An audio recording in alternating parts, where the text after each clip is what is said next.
नमस्कार दोस्तों, कैसे आप? आपका बहुत बहुत स्वागत हमारे अपने रेडियन गवर्नमेंट एग्जाम के अंदर। तो प्यारे बच्चों, आपके लिए यूपी कांस्टेबल और एसएससी जीडी कांस्टेबल के लिए बहुत बेहतरीन क्लास दी जा रही है। तो प्यारे बच्चों, जैसा कि स्क्रीन बोर्ड पर देख पा रहे हो, आज की जो क्लास होगी आपके लिए इतिहास में मौर्योत्तर काल पर क्लास होगी। इससे पहले आपने जो क्लास की थी वो मौर्य काल के पतन के बाद का जो समय है उसको ही प्यारे बच्चों क्या कहते हैं? मौर्योत्तर काल कहते हैं। और इस मौर्योत्तर काल में ब्राह्मण साम्राज्य की स्थापना हुई है और यूनानी अटैकर भी आए, मतलब विदेशी अटैकर भी, विदेशी आक्रमणकारी और ब्राह्मण साम्राज्य दोनों ही पैरेलल चले हैं। और कौन से काल में? मौर्योत्तर काल में। ठीक है, चलिए तो प्यारे बच्चों करते हैं क्लास स्टार्ट आपके लिए। मौर्योत्तर काल या ब्राह्मण काल भी हम इसको कह सकते हैं। क्या कह सकते हैं प्यारे बच्चों? ब्राह्मण काल भी इसको हम कह सकते हैं। ब्राह्मण काल भी इसको कह सकते हैं। तो ब्राह्मण काल या मौर्योत्तर काल में सबसे पहला वंश कौन सा आया? सुंग वंश। तो प्यारे बच्चों, सुंग वंश का फाउंडर कौन था? पुष्यमित्र सुंग। सुंग वंश का संस्थापक पुष्यमित्र सुंग था। पुष्यमित्र सुंग, आपको पता है कि मौर्य वंश के अंतिम राजा वृहद्रथ का ये सेनापति रहा है और इसने अपने राजा की हत्या करके सुंग वंश की स्थापना की है। क्लियर? चलिए, जैसा कि यहाँ पर लिखा हुआ है, पुष्यमित्र सुंग ने अंतिम मौर्य शासक वृहद्रथ की हत्या कर दी और सुंग वंश की नींव डाली। पुष्यमित्र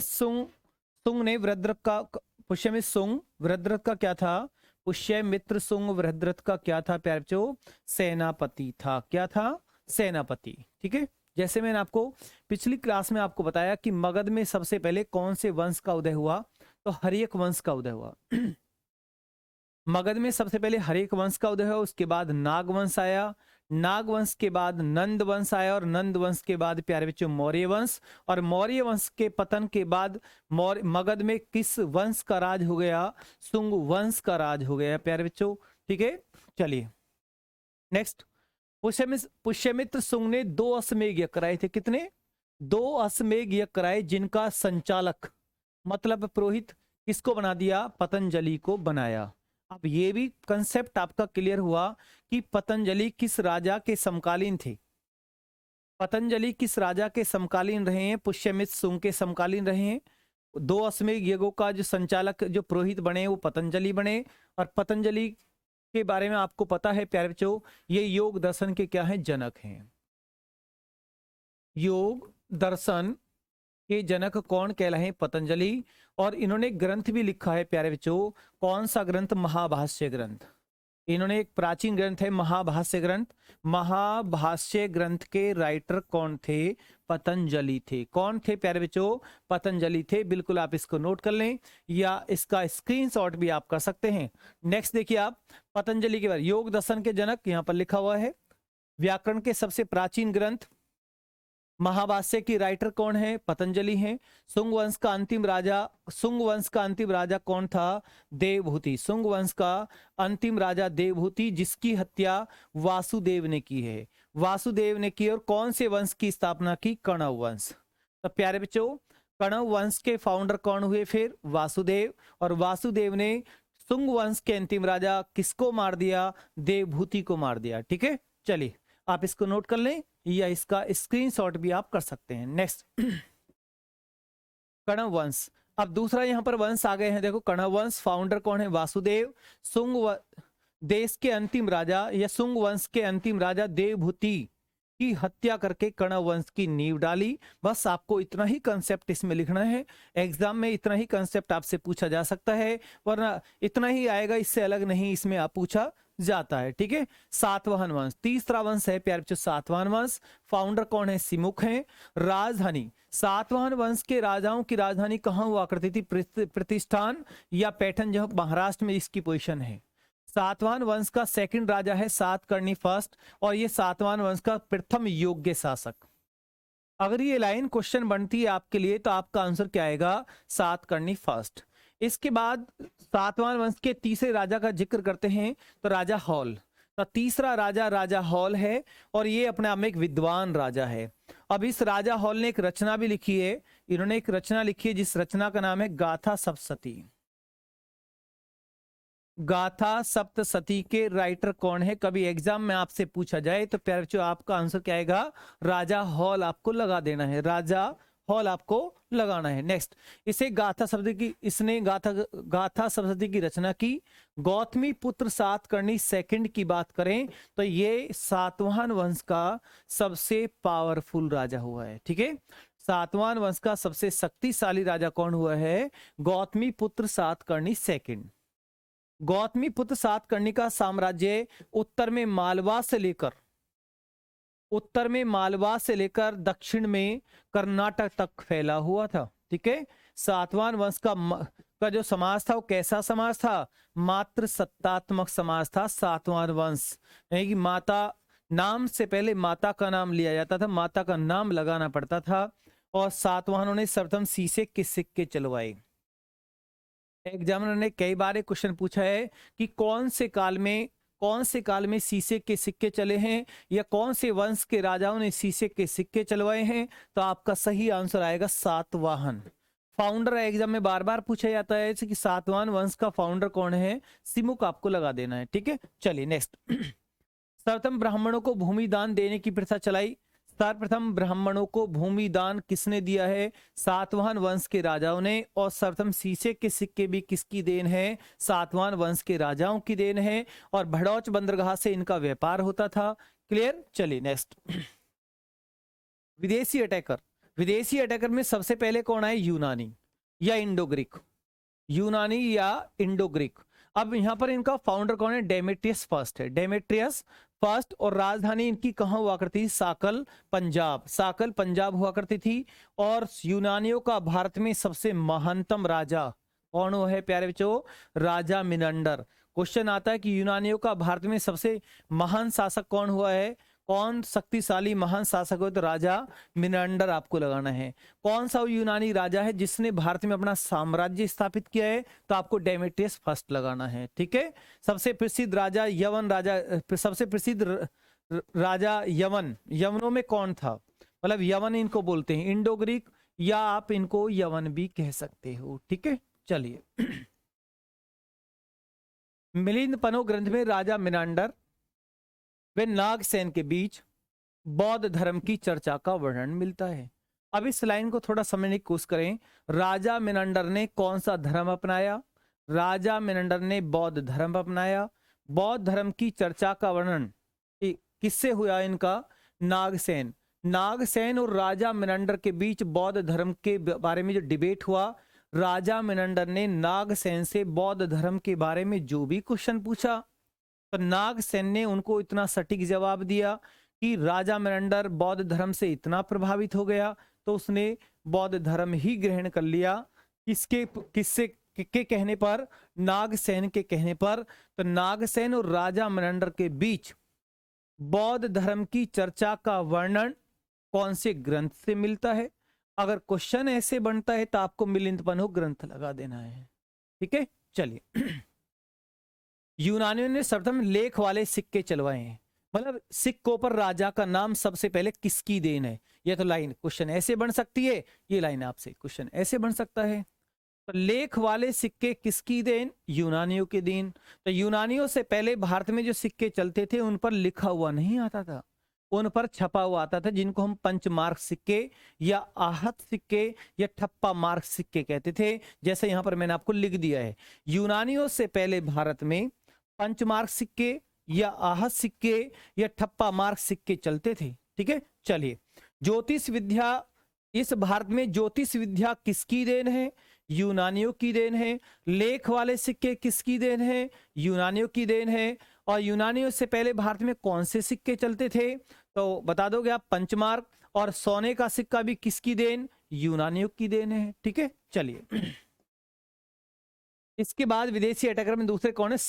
शक या पहलव एक ही है। और शकों का सबसे महानतम शासक कौन हुआ है? रुद्रदामन फर्स्ट हुआ है। सिर्फ हमें इसी के बारे में जिक्र करना है। इस वंश का सबसे प्रसिद्ध राजा, शकों का सबसे प्रसिद्ध फेमस राजा कौन हुआ है? रुद्रदामन फर्स्ट हुआ है। और सौराष्ट्र में सुदर्शन जो झील है, इसकी मरम्मत कराने का आदेश इस राजा ने सौराष्ट्र के किस गवर्नर को दिया? सुविशाख को दिया। इसके लिए जब भी क्वेश्चन आएगा तो यही एग्जाम में क्वेश्चन आता है, इसी लाइन में से क्वेश्चन बनता है। और इससे अलग कोई क्वेश्चन आपसे शक से नहीं पूछा जाता है। ठीक है, आप इसको नोट कर लें या इसका स्क्रीनशॉट भी आप कर सकते हैं।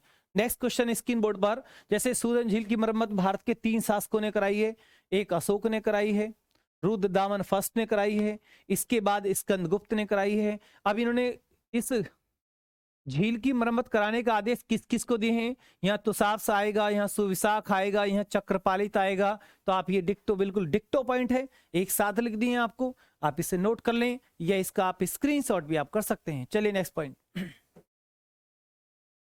कुषाण वंश, ये भी विदेशी है। तो कुषाण वंश का फाउंडर कौन था? कुजुल कडफिसस, बहुत फेमस क्वेश्चन है, एग्जाम में बार बार पूछा जाता है।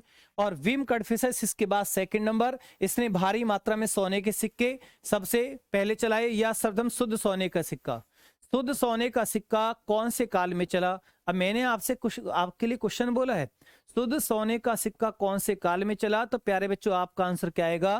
कुषाण काल में चला। और किस राजा की देन? विम कडफिसस की देन। ठीक है, चलिए कनिष्क, कुषाण वंश का सबसे महानतम राजा कौन है? राजा कनिष्क। कितना इंपॉर्टेंट क्वेश्चन है प्यारे बच्चों, बहुत डिक्टो क्वेश्चन है बिल्कुल आपके लिए।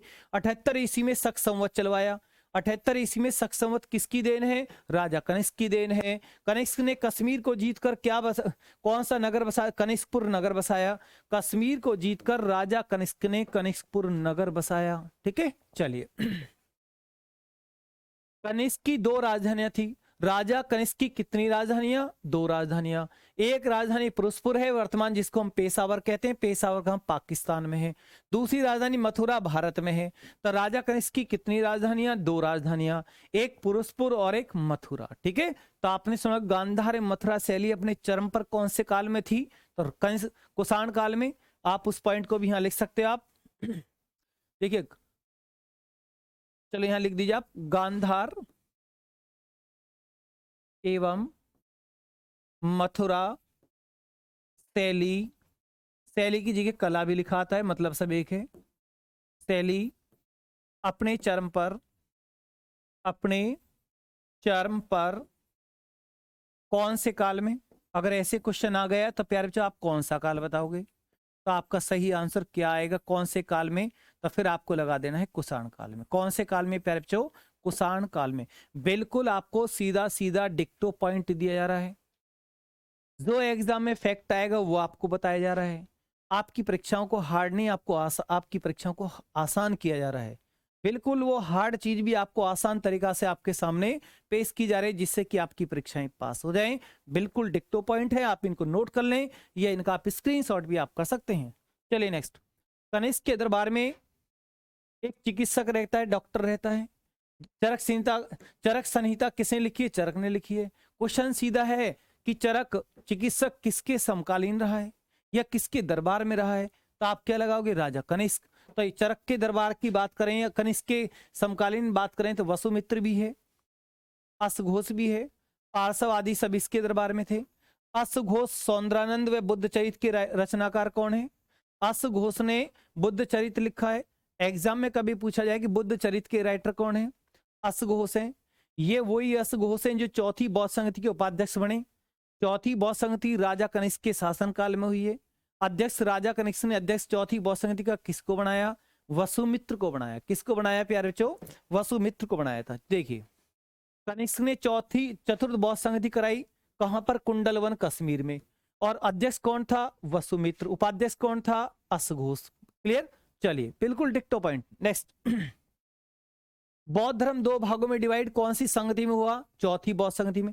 चौथे बौद्ध सम्मेलन में बौद्ध धर्म 2 भागों में डिवाइड हुआ, एक हीनयान और एक महायान। तो राजा कनिष्क ने कौन सा अपना लिया? महायान को अपनाया। कुषाण काल में गांधार मथुरा शैली अपने चरम पर थी। ये लाइन मैं लिख चाहूं, यहां पर भी डिक्टो लाइन आपके लिए लिखी हुई है, बिल्कुल नोट कर लें आप। अब बिल्कुल काट छाट कर आपको वो सब चीज दी जा रही हैं जो आपके एग्जाम के लिहाज से इंपॉर्टेंट है। ठीक है, चलिए कुषाण राजाओं ने महाराजा धीराज की उपाधि धारण की। कुषाण राजाओं ने कौन सी उपाधि? महाराजा धीराज की उपाधि धारण की।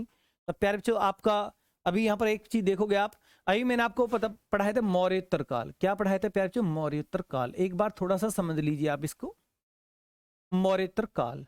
अब मौर्योत्तर काल में 2 लाइन एक साथ चली हैं। एक ब्राह्मण काल, मतलब ब्राह्मण काल या ब्राह्मण साम्राज्य का उदय हो गया। ब्राह्मण काल या ब्राह्मण साम्राज्य, ठीक है। चलिए दोबारा से लिख देते हैं, कोई बात नहीं। ब्राह्मण काल या ब्राह्मण साम्राज्य और एक विदेशी अटैकर, विदेशी आक्रमणकारी, ठीक है। ये जो मैंने आपको पढ़ा है एक तरीका से समरी में आप आक्रमणकारी, आक्रमणकारी, एक बार आप थोड़ा सा इसको समझ लीजिए, फिर आपको पूरी हिस्ट्री यहाँ पर जो पॉइंट है आज ही एकदम समझ में आ जाए।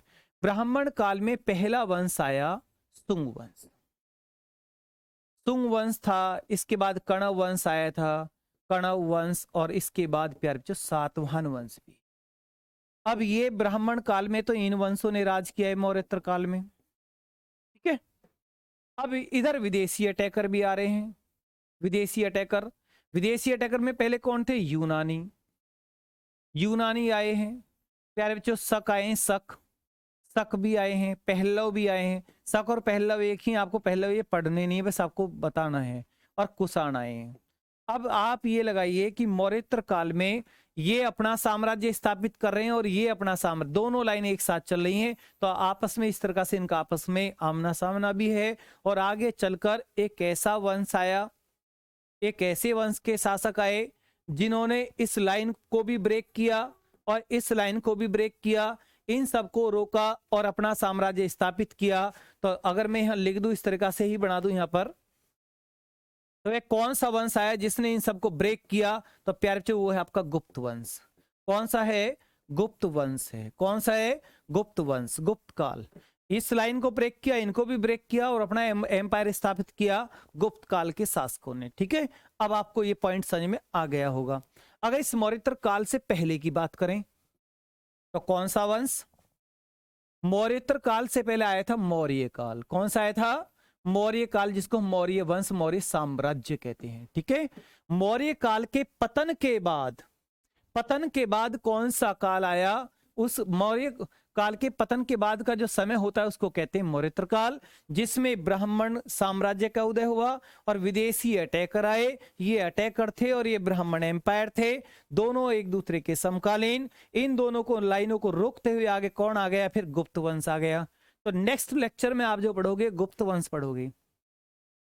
तो प्यारे बच्चों आपको एक कंसेप्ट समझ में आया या नहीं आया, ठीक है। अगर आपको कंसेप्ट अच्छा लगता है तो आप क्लास को लाइक एंड शेयर भी आप कर सकते हैं, ठीक है। चलिए अब जो भी आपने कंसेप्ट पढ़ा है, इस पर आपके लिए जो ऑब्जेक्टिव क्वेश्चन है प्रीवियस एग्जाम में जो क्वेश्चन आते हैं, आप एक बार उनको भी देख लीजिए, ठीक है। चलिए पहला क्वेश्चन, पुष्यमित्र सुंग जिसने मगध में मौर्य वंश के बाद सुंग वंश की नींव डाली, वो अंतिम मौर्य शासक वृद्धरथ के समय किस पद पर आसीन था, बताइए। अब आपको प्रॉब्लम नहीं आनी चाहिए। मतलब मौर्य वंश में पुष्यमित्र सुंग कौन से पोस्ट पर था और अपने वंश की स्थापना की और मौर्य वंश के अंतिम राजा की हत्या कर दी। बहुत सदाबहार क्वेश्चन है, कई बार क्वेश्चन को घुमाकर बताया है इसी तरीका से, क्योंकि जिससे कि आपके दिमाग में चीजें आ जाएं, ठीक है। बताइए आप, सेनापति, बहुत बढ़िया, वेरी गुड। सही आंसर क्या आएगा प्यारे बच्चों, सेनापति। क्वेश्चन नंबर 2 स्क्रीन बोर्ड पर देखोगे आप, किस इंडो यूनानी शासक को पुष्यमित्र सुंग ने पराजित किया। मैंने बोला ना कि दोनों एक दूसरे के समकालीन थे, ठीक है, अपना अपना एम्पायर स्थापित कर रहे थे। तो क्वेश्चन नंबर 2 का आंसर क्या आएगा, राजा मिनांडर। अब आपको पता है कि यूनानियों का सबसे महानतम राजा कौन हुआ है, राजा मिनांडर। ये वही राजा मिनांडर है जिसने नागसेन के कहने पर, नागसेन से बौद्ध धर्म का डिबेट हुआ और नागसेन और बौद्ध राजा मिनांडर के बीच बौद्ध धर्म की जो चर्चा का जो वर्णन मिलता है वो कौन से ग्रंथ में मिलता है, वो मिलिंद पन्हो ग्रंथ में मिलता है। कौन से ग्रंथ में मिलता है, मिलिंद पन्हो ग्रंथ में मिलता है, ठीक है। चलिए नेक्स्ट देखोगे आप, क्वेश्चन नंबर 3, सुंग शासकों ने अपनी राजधानी कहां बनाई थी। सुंग शासकों ने अपनी राजधानी अवंती में, वैशाली में, या प्रतिष्ठान में, या विदिशा में। तो क्वेश्चन नंबर 3 आपके लिए बड़ा इंपॉर्टेंट क्वेश्चन है। तो सुंग राजाओं ने अपनी राजधानी कहां बनाई, तो इसका सही आंसर है डी ऑप्शन, विदिशा आपको लगा देना है, ठीक है। चलिए, सुंग वंश के बाद कौन सा वंश मगध की गद्दी पर बैठा। सुंग वंश के बाद कौन सा वंश मगध की गद्दी पर बैठा, मौर्य वंश, कण्व वंश, गुप्त वंश या पाल वंश। क्वेश्चन नंबर 4 बहुत बढ़िया क्वेश्चन है। अगर आपने पीछे अभी वीडियो को पूरा स्टार्टिंग से क्लास को देखा है, लेक्चर को सुना है, तो आपको प्रॉब्लम आएगी ही नहीं। तो बताइए इसका सही आंसर क्या आएगा। सुंग वंश के बाद कौन सा वंश आया? कण्व वंश। कण्व वंश का फाउंडर कौन है? वासुदेव। अभी पीछे का कंसेप्ट पे जाओगे, वासुदेव। तो वासुदेव ने सुंग वंश के अंतिम राजा देवहूति की हत्या करके कण्व वंश की स्थापना की है। बिल्कुल बहुत स्पष्ट शब्दों में लाइन लिखी हुई है। अगर आप पीछे कंसेप्ट को पढ़ लोगे तो आपके ऐसे क्वेश्चन सिर में दर्द नहीं करेंगे। ठीक है, चलिए नेक्स्ट। सुंग वंश का अंतिम राजा कौन था? सुंग वंश का अंतिम राजा कौन था? देवहूति। देवहूति को किसने मार दिया? वासुदेव ने। वासुदेव किस वंश का राजा था? कण्व वंश का। ठीक है, चलिए। सातवाहन वंश का फाउंडर कौन था? सातवाहन वंश का फाउंडर कौन था? देवहूति, वासुदेव, सुधर्मा या सिमुख? बताइए। बहुत अच्छा क्वेश्चन है, बहुत ही ब्रिलियंट क्वेश्चन है और इस क्वेश्चन की ब्रिलियंट की पावर भी कई हजार बढ़ जाती है। आपका सही आंसर क्या आएगा? डी ऑप्शन, सिमुख आपको लगाना है। सातवाहन वंश का जो फाउंडर है कौन है प्यारे बच्चों? सिमुख है। ठीक है, चलिए नेक्स्ट पॉइंट। सातवाहन शासकों ने अपनी राजधानी कहां बनाई थी? अवंती में, वैशाली में, प्रतिष्ठान में या विदिशा में? कितना बढ़िया क्वेश्चन है। मतलब सातवाहन वंश के राजाओं की राजधानी कहां हुआ करती थी? तो आपका आंसर क्या आएगा? प्रतिष्ठान। सी ऑप्शन आपको लगा देना है।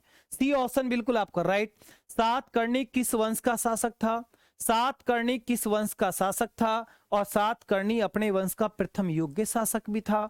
तो मौर्य, सातवाहन, गुप्त और पाल। देखते नहीं बता दोगे आप। सातवाहन वंश का प्रथम योग्य शासक ये था। और पावरफुल राजा की बात करें तो सातवाहन वंश का सबसे पावरफुल राजा कौन हुआ है? तो गौतमी पुत्र सातकर्णी सेकंड हुआ है। ठीक है, चलिए। ब्राह्मणों को भूमि अनुदान देने की प्रथा का प्रारंभ किस वंश के शासकों ने किया है? ब्राह्मणों को सर्वप्रथम प्राचीन भारत में ब्राह्मणों को भूमि दान कौन से वंश के राजाओं ने, ये कौन से काल में दी गई है?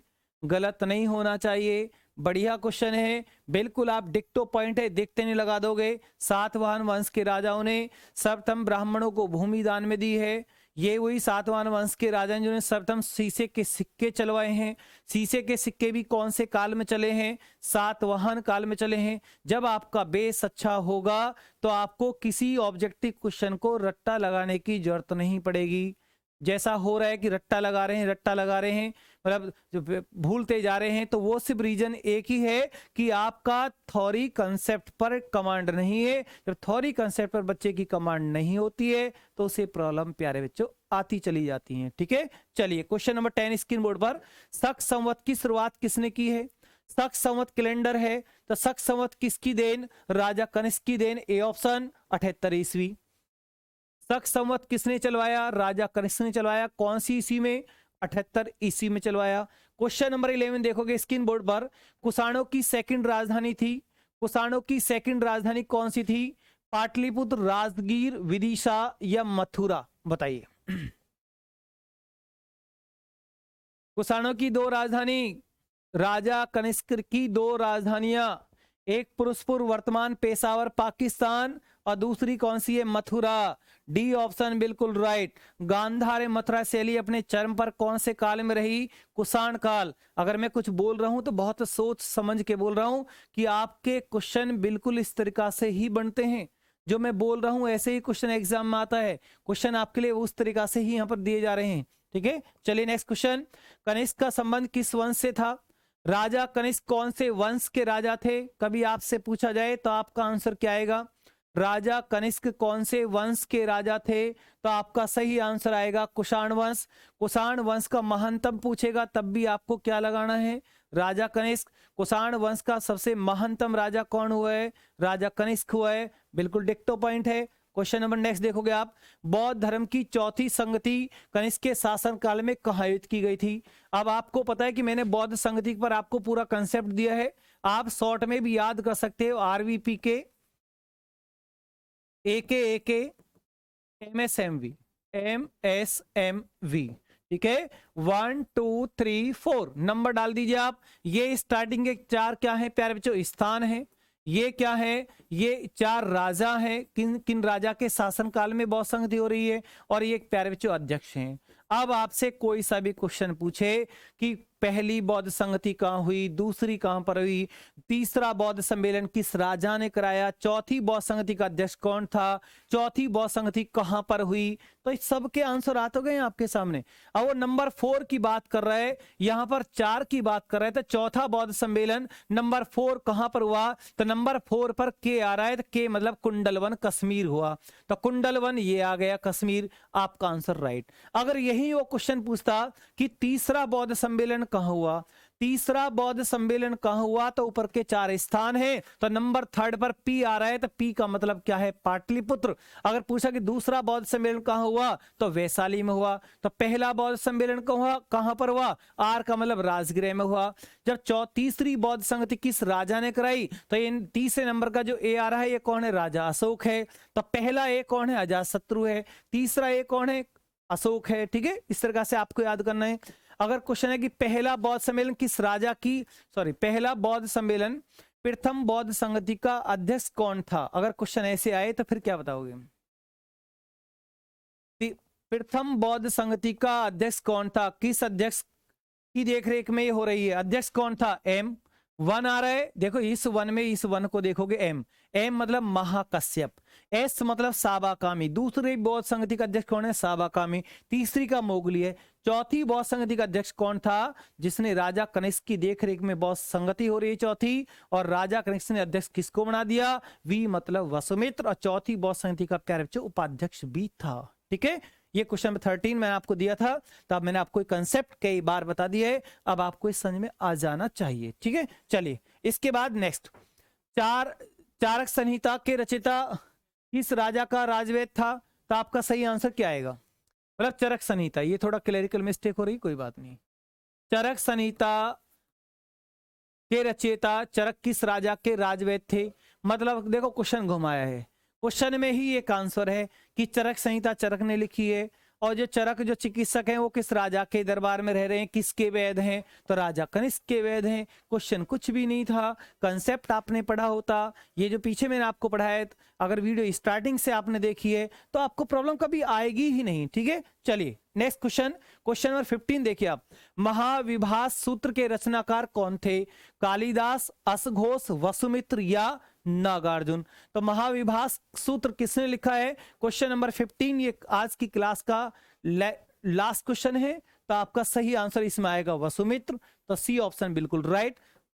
तो प्यारे बच्चों, आपको एक कंसेप्ट और प्लस ऑब्जेक्टिव क्लास कैसी लगी, क्लास अगर आपको अच्छी लगती है तो क्लास को आप लाइक एंड शेयर जरूर करें, और हमारे इस channel radian government exam channel को आप सब्सक्राइब जरूर करें। तो प्यारे बच्चों, मिलते हैं अब नेक्स्ट क्लास के साथ, धन्यवाद।